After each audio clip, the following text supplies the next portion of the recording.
बिस्मिल्लाहिर्रहमानिर्रहीम। अस्सलाम वालेकुम। ये तमाम और खैरियत से होंगे। अल्लाह पाक आप तमाम स्टूडेंट्स को खैरियत से रखे और खुश रहें। और जो भी स्टूडेंट्स अपने एग्जाम्स की प्रिपरेशंस कर रहे हैं, बहुत अच्छी बात, एग्जाम्स की प्रिपरेशन करते रहें। अभी बहुत स्टूडेंट्स 10th क्लास के केमिस्ट्री के पॉइंट ऑफ व्यू से मुझसे क्वेश्चन पूछ रहे थे कि सर जी हम लोग केमिस्ट्री की तैयारी कैसे करें, क्योंकि केमिस्ट्री हो गया या जैसे मैथ हो गई या फिजिक्स हो गई, ये कुछ ऐसे सब्जेक्ट होते हैं जो स्टूडेंट्स को बहुत मुश्किल लगते हैं और एक तो उन्हें समझ ही नहीं आ रही होती कि यार पेपर को हम लोग कैसे अटेम्प्ट करें। तो इंशाल्लाह मैं पूरी कोशिश करूंगा जितना नॉलेज मेरे पास है वो सारा आपके साथ शेयर करूं, ताकि आप तमाम स्टूडेंट्स की भी तैयारी अच्छी हो सके और आप तमाम स्टूडेंट्स भी एक अच्छे नंबर ले सकें। तो मेन इंपॉर्टेंट पॉइंट आता है, जैसे ही केमिस्ट्री की आप लोग तैयारी करते हैं दो तीन बातों का खास ख्याल रखना है, ठीक है। उससे पहले अगर आप लोग न्यू आ रहे हैं तो यार वीडियो को लाइक जरूर करें और मैं दुआ करता हूं कि अल्लाह पाक करे कि आप तमाम स्टूडेंट्स के बहुत बहुत अच्छे नंबर आए, ठीक है। लेकिन वही बात है कि नंबर उसी बच्चे की अच्छे आएंगे जो मेहनत करेगा, एफर्ट करेगा। दुआएं तो मैं करता रहता हूँ, ठीक है, आपके माँ बाप भी बेशुमार दुआएं करते होंगे, लेकिन दुआएं ठीक है रंग लेके आती हैं, लेकिन साथ साथ कुछ एफर्ट भी होनी चाहिए इंसान की, कुछ मेहनत भी होनी चाहिए। 10th क्लास केमिस्ट्री के आप लोगों ने किस तरीके से तैयारी करें, ठीक है। अभी मेन इंपॉर्टेंट पॉइंट, सबसे पहला काम आप लोगों ने क्या करना है, सब्जेक्टिव पोर्शन, ठीक है, लॉन्ग पोर्शन की प्रिपरेशंस करनी है। लॉन्ग पोर्शंस में भी मैं आपको बताता हूं कि किस सेंस में आप लोग करें। बहुत बच्चे गलतियां करते हैं, वो एक पहला चैप्टर तैयार करने पे लगते हैं तो उसी पे ही ज्यादा टाइम लगा देते हैं, फिर दूसरे पे आते हैं, तीसरे पे आते हैं। ये एक गलत अप्रोच है। मैं वही चीजें बता रहा हूँ जो मैं खुद अपने एकेडमी के बच्चों को पढ़ाता हूँ, तो वही चीज आपको बता रहा हूँ, आप लोग भी सेम एज इट इज करें। इंशाल्लाह आप तमाम स्टूडेंट्स को बहुत अच्छे इंप्रूवमेंट नजर आएगी, आप तमाम स्टूडेंट्स को केमिस्ट्री के पॉइंट ऑफ व्यू से। जो आप तमाम स्टूडेंट्स का एंड वाला चैप्टर है, ठीक है, एंड वाले चैप्टर में से ना आप लोग कोशिश करें जितना भी आप लोगों के कंसेप्ट क्लियर हो सकते हैं। आगे मैं बताता हूँ कि आप लोगों ने पेपर को प्रेजेंट कैसे करना है। पेपर की प्रेजेंटेशन बहुत इंपॉर्टेंट है। एंड वाले चैप्टर से आप लोगों ने तैयारी अपनी शुरू करनी है, ठीक है। एंड वाले चैप्टर से आप लोग, जैसे कि आप लोगों का एंड वाला चैप्टर हमारे पास आता है मेटलर्जी के पॉइंट ऑफ व्यू से, ठीक है, कि मेटलर्जिकल जो भी प्रोसेसेस हैं, मेटलर्जी क्या होती है, मेटलर्जी की डेफिनेशन आपको आनी चाहिए। मेटलर्जी के पॉइंट ऑफ व्यू से आपको गैंग क्या होता है, मेटलर्जिकल प्रोसेसेस क्या होते हैं, मेटलर्जी वाला चैप्टर बहुत इंपॉर्टेंट है। तो जो भी अपनी तैयारी कर रहे हैं केमिस्ट्री की स्पेशली, ठीक है, तो प्रिपरेशंस करते वक्त आप लोग कोशिश करें कि एंड वाला चैप्टर सबसे पहले करें, ठीक है। एंड वाले चैप्टर में जैसे कि मेटलर्जी वाला टॉपिक हो गया, वो बहुत इंपॉर्टेंट है कि हम लोग कोई भी मेटल को किस तरीके से एक्सट्रैक्ट करते हैं, ठीक है, एक्सट्रैक्शन के मेथड। अच्छा, अब एक्सट्रैक्शन का मेथड अगर आप लोग याद कर रहे हैं तो आप लोगों ने इस चीज का भी खास ख्याल रखना है। देखो जब पेपर देते हैं ना बच्चे, ठीक है, या जब मैं खुद स्टूडेंट लाइफ में था, या जो भी टॉपर्स बच्चे होते हैं, वो जब भी टॉपिक लिखते हैं इन दो तीन पॉइंट्स का लाजमी आपने ख्याल रखना है। जो भी टॉपिक आप लोग लिख रहे हैं तो उसके साथ डायग्राम लाजमी बनाएं, ठीक है।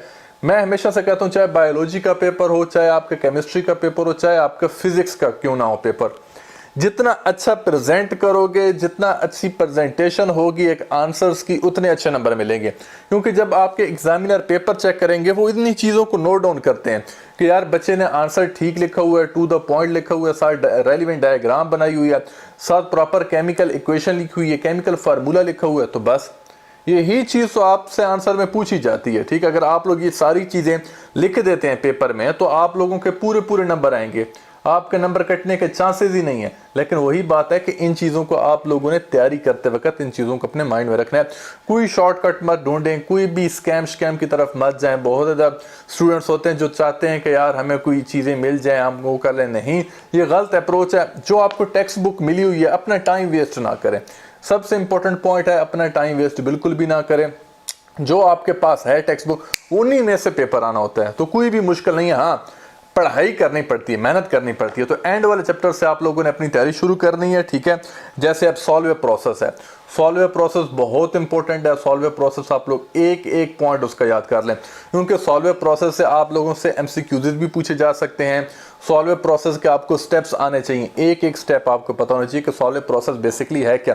अच्छा, एक मैं आपको एज अ ब्रदराना एक चीज समझाता हूं। आप लोग कोशिश ये करें, देखो जो 10th क्लास है ना, 10th क्लास के सेम टॉपिक आपके 12th क्लास में रिपीट होने वाले हैं, और यही सॉल्व प्रोसेस वगैरह 12th क्लास में दोबारा आपका आएगा। तो अपने कंसेप्ट्स इतने अच्छे स्ट्रॉन्ग कर लो ताकि नेक्स्ट क्लासेस में आप जाएं तो वहां पे आपको मुश्किल ना हो, वहां पे भी आपको आसानी, और अल्लाह पाक करे कि आपके 100% मार्क्स हैं। कमेंट सेक्शन में आमीन तमाम बच्चे लिख दें, हो सकता है किसी की दुआ कबूल हो जाए। तो सॉल्व प्रोसेस पे आप लोगों ने ज्यादा फोकस करना है। चैप्टर वाइज, ठीक है। पहले एक चैप्टर को रगड़ा लो, पहले से ना करो, ठीक है, क्योंकि पहला चैप्टर, दूसरा चैप्टर, तीसरा चैप्टर, चौथा चैप्टर आप लोगों के टर्म वाइज आते हैं। जैसे फर्स्ट टर्म में भी आप लोगों ने तैयारी की है, फिर सेकंड टर्म में भी तैयारी की है, फिर आप लोगों ने प्री बोर्ड में भी तैयारी की होगी, तो पहले चैप्टर तकरीबन बच्चों को याद होते हैं। आगे मैं अपने बताऊंगा आप लोगों को कि पहले चैप्टर्स में से भी आप लोग कैसे कैसे तैयारी कर सकते हैं। तो अपनी तैयारी आपने स्टार्टअप कहाँ से लेना है, एंड वाले यूनिट से अपनी तैयारी शुरू करें, ठीक है। उसके अलावा यूरिया वाला टॉपिक, ठीक है, यूरिया। अच्छा, एक और बहुत बहुत इंपॉर्टेंट बच्चे गलती करते हैं, वो मैं आपके साथ शेयर करता हूं। बच्चे गलती क्या कर रहे होते हैं, प्रॉपर्टीज और यूजेस को कंबाइन कर देते हैं, ठीक है। जब भी आप लोग पढ़ रहे हैं ना, ठीक है, इस चीज को फोकस किया करें कि आप लोग, अगर आपसे क्वेश्चन में प्रॉपर्टीज पूछी जा रही हैं, ठीक है, कि right the properties of urea, तो आपने वहां पे प्रॉपर्टीज लिखनी है, यूजेस वहां पे नहीं लिखने। बहुत ज्यादा बच्चे प्रॉपर्टीज वाली जगह पे जाके यूजेस लिख देते हैं और यूजेस वाली जगह पे जाके उसकी प्रॉपर्टीज लिख देते हैं, तो इससे आपका आंसर गलत हो जाएगा। बेशक आपको प्रॉपर्टीज भी आती हैं और यूजेस भी आते हैं, लेकिन आपने अटेम्प्ट ही गलत किया। तो ये केमिस्ट्री में इस चीज का आप लोगों ने बहुत बहुत ख्याल रखना है कि जहां पे प्रॉपर्टीज पूछी जा रही है किसी भी चीज की, चाहे वो एसिड की प्रॉपर्टीज पूछी जा रही हैं, बेस की प्रॉपर्टीज पूछी जा रही हैं, आपसे यूरिया की प्रॉपर्टीज हैं, अपना सॉल्व प्रोसेस है, किसी भी चीज के यूजेस पूछे जा रहे हैं, आपने यूजेस बताने हैं। प्रॉपर्टीज पूछी जा रही हैं, आपने प्रॉपर्टीज बतानी है। इस चीज का आप लोगों ने खास ख्याल रखना है और अपनी तैयारी सॉल्व प्रोसेस से तैयार करिएगा, मतलब एंड वाले चैप्टर से। पहले एंड वाला चैप्टर करें, फिर बैकवर्ड आप लोग इस तरीके से मूव ऑन करते हैं, ठीक है। आखिरी चैप्टर, फिर सेकंड लास्ट चैप्टर, इस तरीके से आप लोग तैयारी करेंगे। अच्छा, जितनी भी आपकी बुक की एक्सरसाइजेज हैं, ठीक है, बहुत ज्यादा बच्चे केमिस्ट्री में ना अपनी बुक की एक्सरसाइजेज को तैयार नहीं करते, उनके एमसीक्यूज भी नहीं पढ़ते, बुक की एक्सरसाइज भी नहीं पढ़ते, वो कभी एक साइड पे चले जाते हैं, कभी दूसरी साइड पे, तो डायरेक्शन लेस मत। तो सबसे पहले अपनी जो आपकी बुक की, टेक्स्ट बुक की एक्सरसाइजेज है, मैं हमेशा से कहता हूँ टेक्स्ट बुक की एक्सरसाइजेज ही अगर आप लोग बहुत बहुत अच्छे से याद कर लेते हो ना, आपका पेपर्स बहुत अच्छे हो जाते हैं। क्योंकि जितने भी 9th का लेवल है, 10th का लेवल है, 11th का लेवल है या 12th का लेवल है, ज्यादातर ये आता है। वो जो जब बड़ी क्लासेस में आप जाते हैं, यूनिवर्सिटीज लेवल में जाते हैं, बीएस प्रोग्राम होता है या एमफिल के प्रोग्राम होते हैं, उनमें जाके बहुत डीप कंसेप्ट वाइज होता है। तो इस लेवल पे इतने हैवी कंसेप्ट नहीं होते कि आप लोग सोचें कि नहीं। और स्पेशली जो पंजाब बोर्ड है या फेडरल बोर्ड है, इसमें तो इतनी ज्यादा मुश्किल नहीं होते। वही बात है, जो तैयारी बच्चा करता है उसके लिए तो मुश्किल कुछ नहीं है। जो कुछ भी नहीं पढ़ के जाएगा तो वो तो यही कहेगा कि यार बहुत मुश्किल है, बहुत मुश्किल है। लेकिन मैं दुआ करता हूँ कि इंशाल्लाह आपके लिए आसानी हो। तो ये जो मैं पॉइंट्स बता रहा हूँ, इन्हें आपने लाजमी माइंड में रखने हैं, ठीक है। और अपनी आंसर शीट पे ना रोल नंबर वगैरह पक्का प्रॉपर लिखा करें। रोस्टिंग क्या होता है, ठीक है, फ्रॉथ फ्लोटेशन प्रोसेस क्या होता है, सॉल्वे प्रोसेस क्या होता है, यूरिया मैन्युफैक्चरिंग कैसे होती है, यूरिया का क्या क्या प्रोसेस होता है, ये आपको तमाम स्टूडेंट्स को लाजमी ये टॉपिक्स आने चाहिए, ठीक है।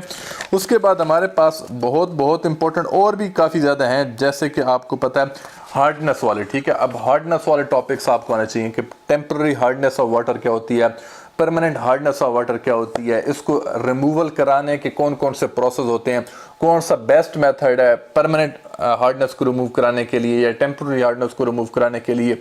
हार्डनेस जो भी टॉपिक पढ़ रहे हैं इस सेंस में पढ़ें कि यहाँ से आपका एमसीक्यूज भी बन सकता है, शॉर्ट क्वेश्चन भी बन सकता है और लॉन्ग क्वेश्चन भी बन सकता है। अगर आप लोग इस स्ट्रेटेजी के साथ अपनी तैयारी करेंगे तो इंशाल्लाह जल्द आपके बहुत अच्छे नंबर आएंगे और आप लोग ही टॉपर बनेंगे इंशाल्लाह इंशाल्लाह, ठीक है।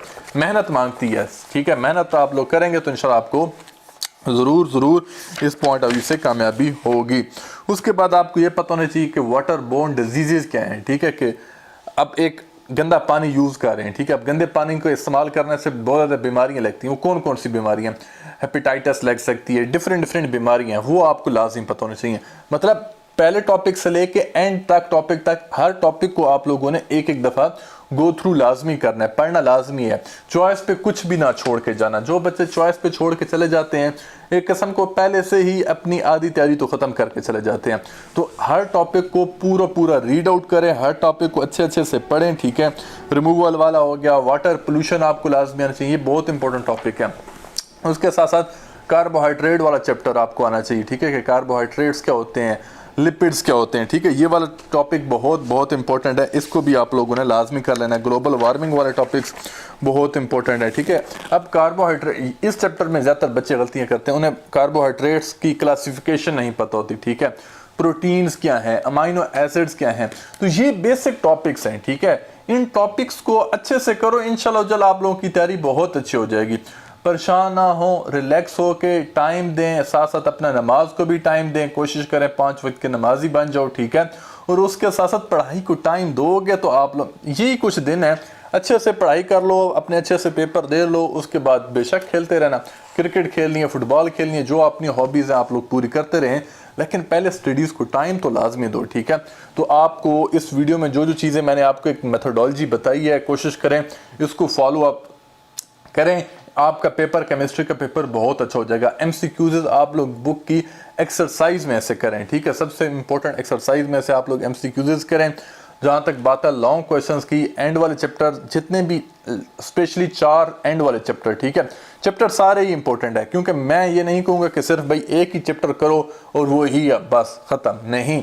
आप लोग, मैं तो यार सीरियसली ऐसी बात करता हूँ, मेरी कोशिश होती है आप लोग रियल मानों में टॉपर बने, ठीक है। स्पेसिफिक अगर आप लोग स्टडीज करेंगे ना तो उससे आप लोगों को नुकसान ही होगा। तो इसलिए शॉर्टकट मत ढूंढो, एंड वाला चैप्टर सबसे पहले करो, ठीक है। अपना मेथोडोलॉजी चेंज करो, पहले चैप्टर्स आप लोग बाद में करें, एंड वाले चैप्टर्स आप लोग पहले करें, क्योंकि एंड वाले चैप्टर्स आप लोगों ने पढ़े नहीं होते, और लॉन्ग मोस्टली रिपीटिशन एंड वाले चैप्टर्स में से होती है, ठीक है। लेकिन ये पक्की बात नहीं है कि सिर्फ एंड में से ही आएगा, स्टार्ट में से भी आ सकते। तो हर चैप्टर को आपने बहुत अच्छे से तैयारी करनी है। कार्बोहाइड्रेट्स वाला है, लिपिड्स वाला है, प्रोटीन्स क्या होती हैं, प्रोटीन्स से रिलेटेड एमसीक्यूज बहुत आते हैं, प्रोटीन, कार्बोहाइड्रेट्स हो गया, लिपिड्स हो गया। तो इनफैक्ट आप लोग तैयारी अच्छे करें, इंशाल्लाह जल आपके एग्जाम पेपर बहुत अच्छे हो जाएंगे। रिलैक्स रहें, परेशान बिल्कुल भी ना हो, अपना टारगेट फुल मार्क्स पे रखें। जिस बच्चे ने फुल मार्क्स पे अपना टारगेट रखा होता है तो उसके मार्क्स भी पूरे आते हैं, ठीक है। तो ये चीज़ आप लोग करें, इंशाल्लाह जल आप तमाम स्टूडेंट्स के पेपर बहुत अच्छे हो जाएंगे, और इंशाल्लाह जल आप लोगों के नंबर भी बहुत अच्छे आएंगे। मेरी दुआ है आप तमाम स्टूडेंट्स के लिए कि अल्लाह ताला करे कि आप तमाम स्टूडेंट्स का केमिस्ट्री में 100% मार्क्स है। नीचे कमेंट सेक्शन में आमीन लिखें। Thank you so much for watching this video. अल्लाह हाफिज़।